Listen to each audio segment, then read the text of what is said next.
Dana Dandu Tadaya Dilare Kandu Tabada Bhavana Vidata Kundu Purindu Tabatingaba Danaya Duwadra Jumya Yahu Kuzaga Yogi Jado Dradiyabye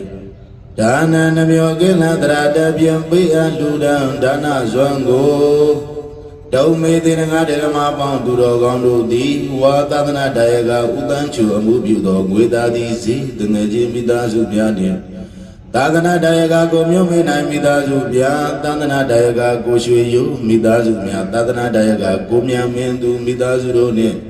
Tadana Dayagaji Utan E Midazu Di Dedandu Sidana Puipu Alimu Bilu Najawasi Gondri Tabara Dioniba Begamabia Kalabalo Dila Pensa Tanawinga Uninya Sonja Miadilago Daume Dinanga Degama Bonduro Gandu Di Rekandu Maju Mabau Manu Cho on Tindi Sonshon Najawasi Gondri Bhavana Vidada Tamana Bhavana Vibadana Bhavana Bhavana Nabyadu Nai Jijan Juza Puamya Ato Najagondi Da Piyui Daume Dinagama Bonduro Gandu I Daba Alonso no Logo Logi Alili Awawa Jansi Gong Hudamiado Di Pariborendu Dani Decha Di Ala Dani Alagedu Pietondu Wanayawasi Gong Dadi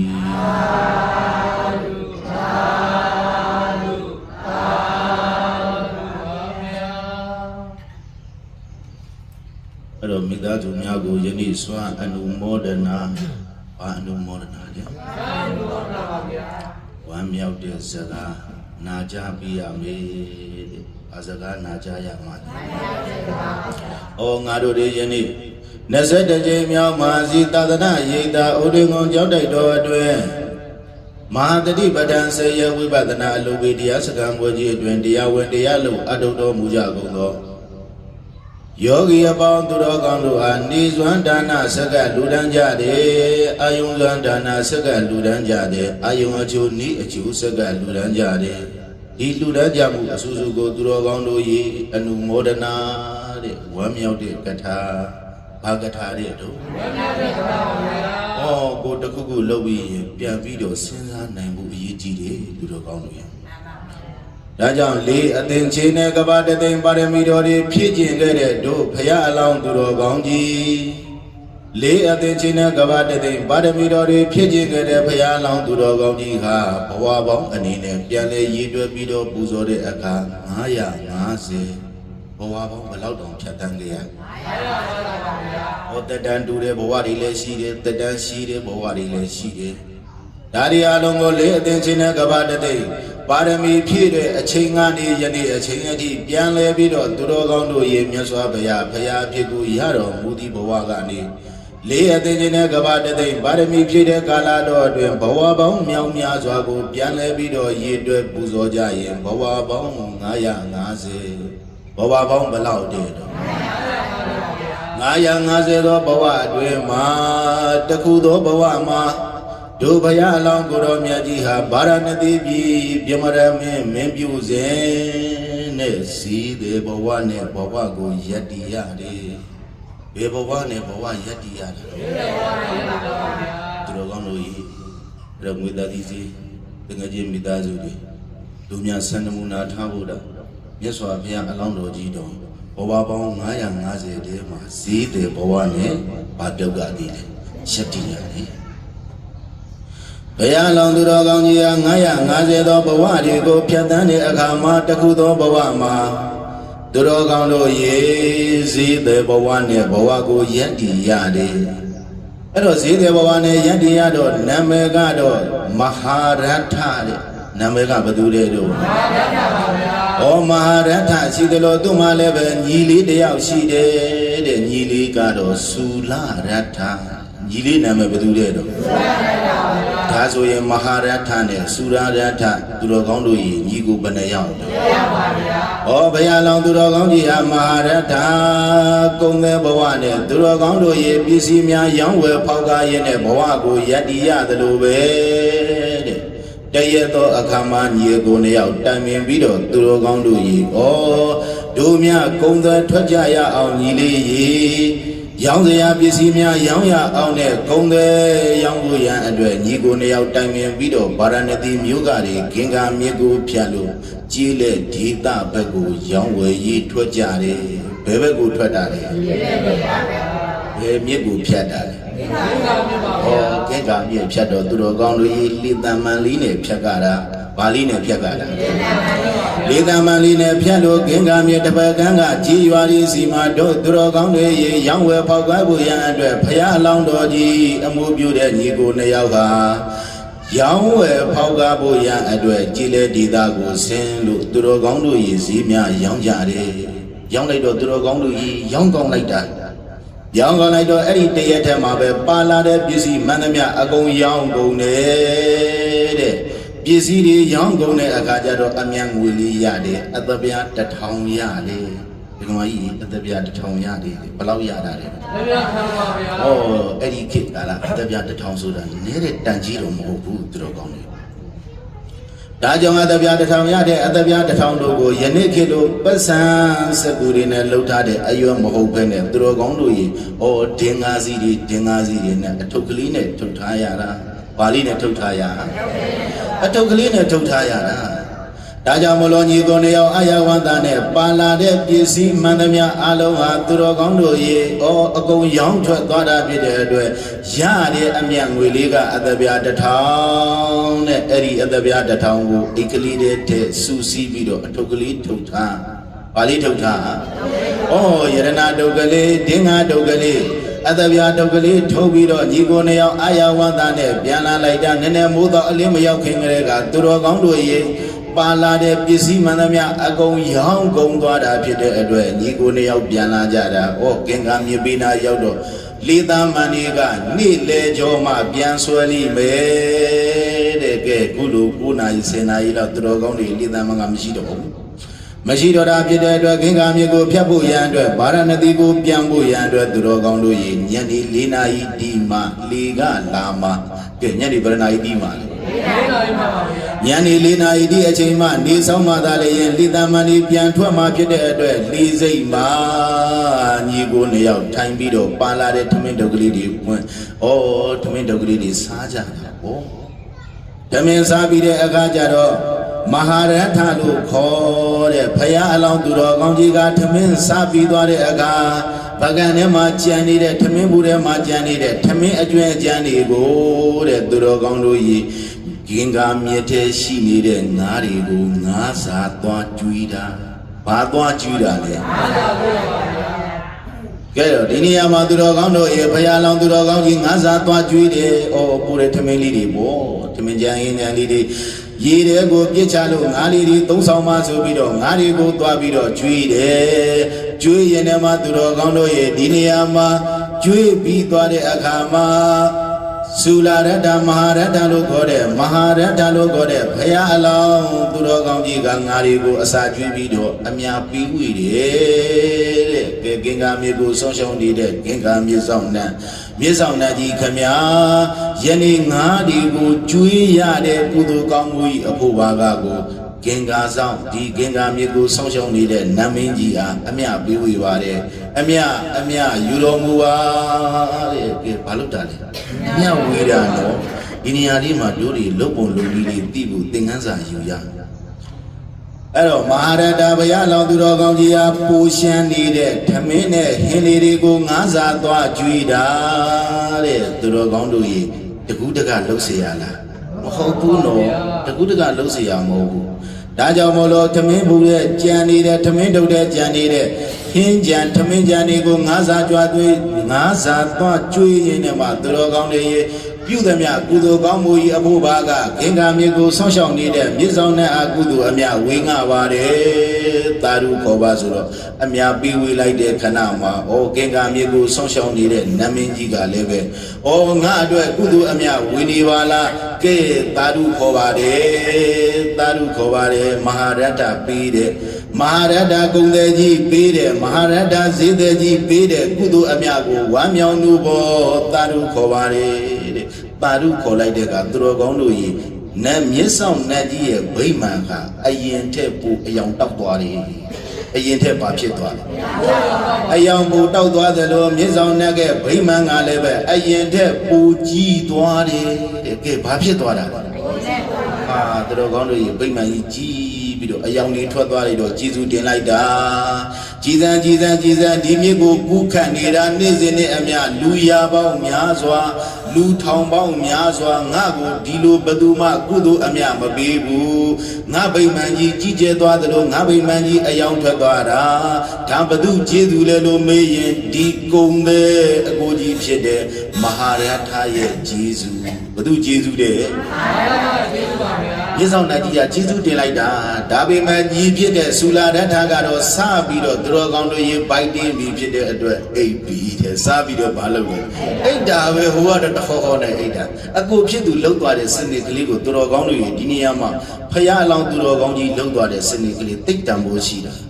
ဒါကြောင့်မလို့ဒီမြစ်ကိုကူးခတ်နေရတာဖြစ်တဲ့အတွက်မြစ်ဆောင်နတ်ကိုတကူတကအားဖြင့်ကုသိုလ်ပေးနေတာမဟုတ်ဘူးတဲ့ဟောအမြဲတမ်းလုံနေကြတဲ့အလုတ်ထဲရမှကုသိုလ်ဖွဲပေးလိုက်တာဘာလို့ပေးလိုက်တာလဲကုသိုလ်ဖွဲပေးတာဒါကြောင့်မလို့သူတော်ကောင်းတို့ရေကုသိုလ်အမျှဝေတယ်တဲ့ဘာဝေတာတဲ့ကုသိုလ်အမျှဝေတာနော်မျှပြီးတော့ဝေတာကိုလည်းရတယ်လို့သူလည်းရပါစေဒါကြောင့်မလို့အပြီးဆုံးရောက်တဲ့အခါတို့များကအမျှဝေကြမှာဒီနေရာမှာလည်းမဟာရတကုသကြီးကမြစ်ဆောင်နတ်ကြီးကိုသူရထားတဲ့ကုသိုလ်ကိုမြစ်ဆောင်နတ်ကြီးရပါစေလို့ဤကဲ့သို့မေတ္တာထားလို့သူတော်ကောင်းတွေကုသိုလ်အမြဝေလိုက်တာမြစ်ဆောင်နတ်ကြီးချမ်းသာမသွားဘူးလားချမ်းသာပါပါဘုရားဒါဆိုရင်ဒီနေရာမှာတို့ကြည့်လက်နေတို့တက္ကဒကမတွေဘယ်နှခါများလဲတဲ့သွားအမြဝေဘူးလေစဉ်းစားနေရနော်ဒါလေးလိုက်နာစေတို့လုပ်တဲ့လုပ်ငန်းရဲ့အပေါ်မှာလုပ်ငန်းကိုဆုံးရှောက်နေတဲ့နတ်မြတ်နတ်ကောင်းနတ်အပေါင်းတွေရှိတယ်မြင်အပ်မမြင်အပ်ပုဂ္ဂိုလ်နေရာတွေရှိတယ်မိမိတို့နဲ့တိုက်ဆက်ပဋ္ဌာန်းဆက်တော်ဆက်ခဲ့တဲ့ပုဂ္ဂိုလ်အပေါင်းတွေရှိတယ်ဒီပုဂ္ဂိုလ်အပေါင်းတွေကိုဟောလဲလုပ်တဲ့ပုဂ္ဂိုလ်ပဲထားလဲပြီးသွားလဲသွားကိုနေ့စဉ်နဲ့အမြကုသိုလ်အမြလုပ်တဲ့ဟာကိုလဲတဲ့အမြဝေဖို့မလိုအပ်ဘူးလားမလိုအပ်ပါဘူးဗျာအလုပ်ထဲမှာအမြဝေဖို့မလိုအပ်ဘူးလားမလိုအပ်ပါဘူးကဲတို့တွေများစီရောင်းချနေတဲ့တို့သူတော်ကောင်းတွေကုသိုလ်အမြလုပ်ပြီးရင်အဲ့ဒီကုသိုလ်အမြကိုတို့ရဲ့ဈေးမှာစောင့်နေတဲ့ဈေးဆောင်နှက်ကိုအမြပေးဖို့မလိုအပ်ဘူးလားတို့လုပ်ငန်းတွေအသီးသီးကိုစောင့်ရှောက်နေတဲ့နတ်မြတ်နတ်ကောင်းနတ်အပေါင်းတွေကိုလည်းအမြပေးဝေဖို့မလိုအပ်ဘူးလားဒီနေရာမှာမဟာရတ္ထကြီးသူတော်ကောင်းတွေအမြပေးဝေလိုက်တာဂင်းကမြစ်ကိုစောင့်တဲ့မြစ်ဆောင်နတ်ကြီးအလိုလိုနေရင်ဘာဖြစ်သွားလဲချမ်းသာသွားတယ်ချမ်းသာသွားတဲ့အခါကျတော့မြစ်ဆောင်နတ်ကြီးကနေပြီးတော့မဟာရတ္ထကြီးကျေးဇူးများတယ်ဒါကြောင့်ကျေးဇူးများတာဖြစ်တဲ့အတွက်ငါတို့ဆောင်းလျှောက်ရမယ်တဲ့ဆောင်းလျှောက်ဖို့အတွေ့ဆောင်းလျှောက်ဖို့အရေးသူ့မှာခေါင်းထဲရောက်သွားပြီအဲ့တော့ဒီနေရာမှာသူတော်ကောင်းတို့ရေညီဖြစ်တဲ့ဆူလာရတ္ထကတော့အကိုဖြစ်သူလုံနေတဲ့ဆောင်ရွက်နေတဲ့အရာတွေကိုမတိကျိုးကျွံပြုတ်ပြီးတော့အိတ်ချင်အောင်ဆောင်နေတာတဲ့ကဲတကယ်အိတ်ထာမဟုတ်ဘူးတဲ့အိတ်ချင်အောင်ဆောင်တာတဲ့ဘာလို့တာတဲ့တော့ဘာလို့အိတ်ချင်အောင်ဆောင်တာလဲလို့မေးရင်သူကအကြံတယ်ဘာလဲလေအကြံနေတဲ့ तू ကဒီမှာပစ္စည်းရောင်းချလိုက်လို့သူတော်ကောင်းတွေရလာတဲ့အတ္တပြတစ်ထောင်ကိုညီကိုနှစ်ယောက်တယောက်တော့ခွဲမယူခြင်းဘူးသူတယောက်တည်းအပိုင်ယူခြင်းတာဒါကြောင့်အပိုင်ယူခြင်းတာဖြစ်တဲ့အတွက်အကိုဖြစ်သူစီကိုလည်းဓာတ်ရိုက်မတောင်းရတာဖြစ်တဲ့အတွက်တို့သူတော်ကောင်းတွေရဲ့ဒီအတ္တပြတစ်ထောင်ကိုသူရဖို့ရန်အတွက်အကြံထုတ်နေတာတဲ့ဘလို့အကြံထုတ်လဲဆိုတော့သိပြီကဲဒီအတ္တပြထုတ်ထားတဲ့အဝတ်နဲ့ပုံစံတူကြောက်စလိခဲတွေကိုပုံစံတူထုတ်လိုက်တယ်တဲ့ဘာတွေကိုထုတ်လိုက်တာတဲ့ကြောက်စလိခဲတွေကိုပုံစံတူထုတ်လိုက်ပြီးတော့ဟောအထုပ်နှစ်ထုပ်ရှင်းချထားလိုက်တာနှစ်ထုပ်စလုံးကအတူတူဖြစ်သွားတယ်အတူတူဖြစ်သွားတဲ့အခါညနေ4 နာရီတိတဲ့အခါကျတော့ဟာအကိုကြီးလီလာပြီးလီနဲ့ကျွန်တော်တို့မြို့ပြန်ကြရအောင်ညီကိုနှစ်ယောက်ဇလန်တူတူချုပ်ပြီးတော့ပူဇော်ကြခြင်းလေပေါ်တဲ့အတူတကွာလေးနဲ့ပြန်လာမြစ်အလေကောင်ရောက်တော့ညီဖြစ်တဲ့သူကအစကလေးကအကြံတယ်အစကလေးကဘာလဲအကြံနဲ့ဖြစ်တဲ့လေပေါ်ရောက်တော့လေကိုလူးပေးလိုက်ပြီးတော့နှစ်ထုပ်တည်းကတစ်ထုပ်ကိုရေထဲပစ်ချလိုက်တာတစ်ထုပ်ကိုဘာလဲရေထဲပစ်ချတကယ်ကတော့သူကရေထဲကိုပစ်ချလိုက်တာပစ်ချလိုက်တဲ့အခါ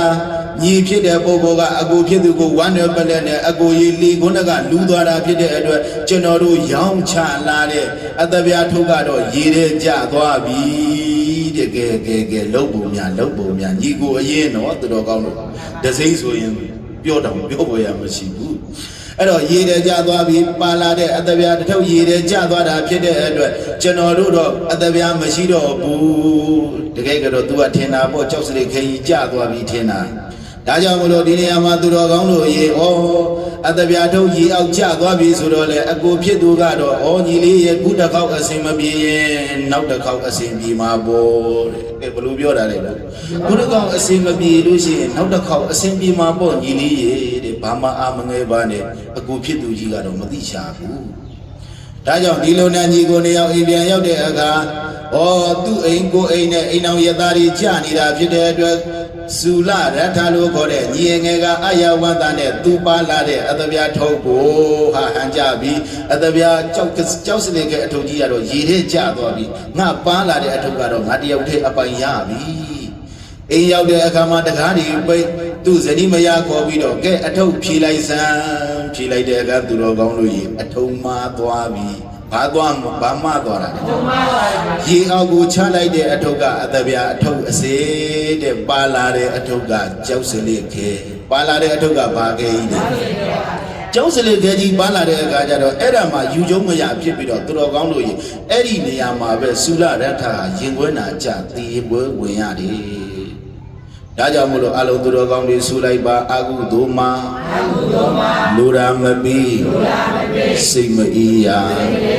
ကိုကတပံသူ့ကိုပြန်တာဝန်ယူရမှာအာဟုသို့မှာလူရာမပီသူတော်ကောင်းတွေဒီနေရာမှာဆူလာတဲ့သူလူရာပေးလားသူလောက်တာကုသိုလ်လားအကုသိုလ်လားကောင်းတာလောက်တာလားမကောင်းတာလောက်တာလားမကောင်းတာလုပ်တဲ့အတွက်သူ့လက်ထဲပါကြီးပါလာ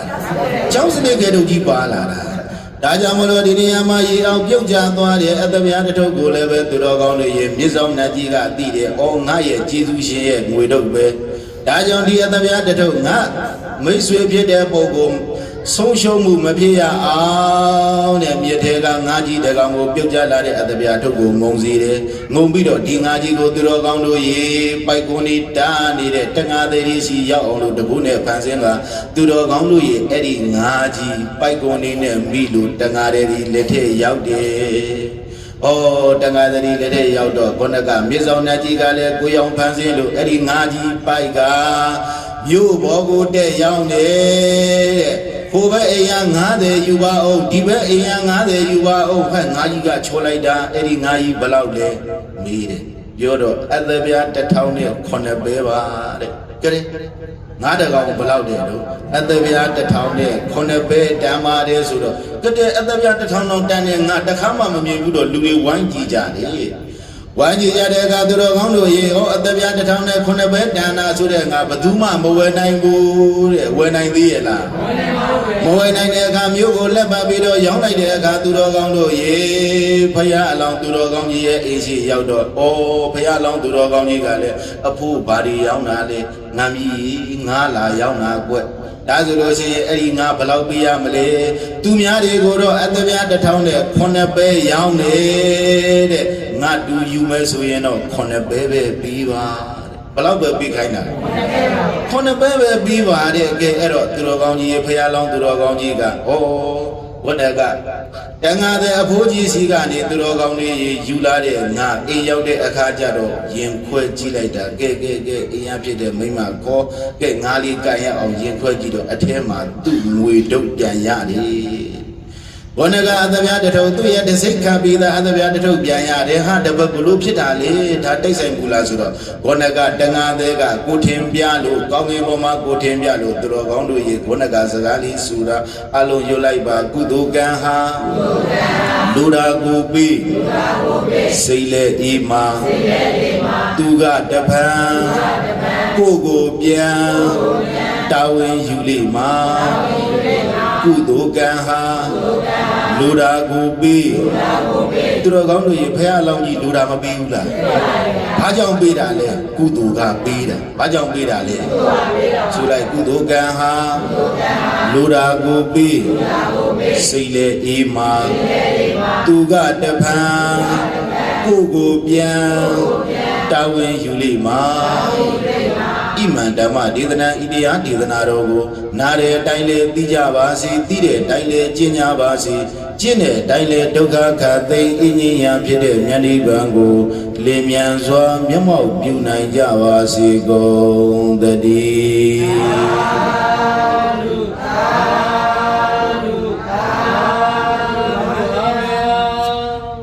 ခရီးစေတုံချမြတ်တမ်းပြေဝေကြရပါရေစပကလေးရှိရင်တာ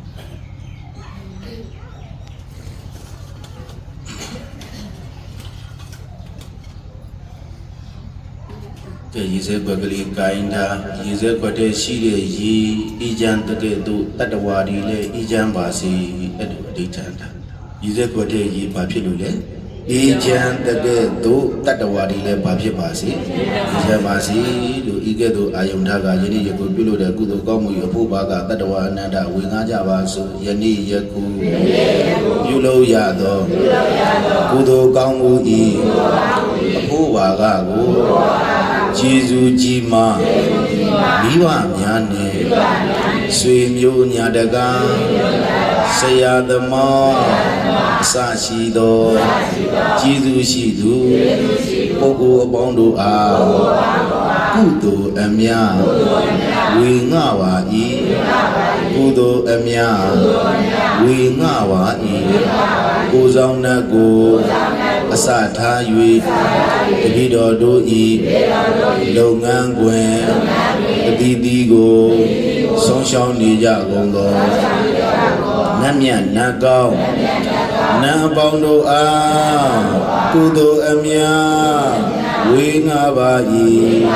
ကုသိုလ်အမြတ်ဝေငှပါ၏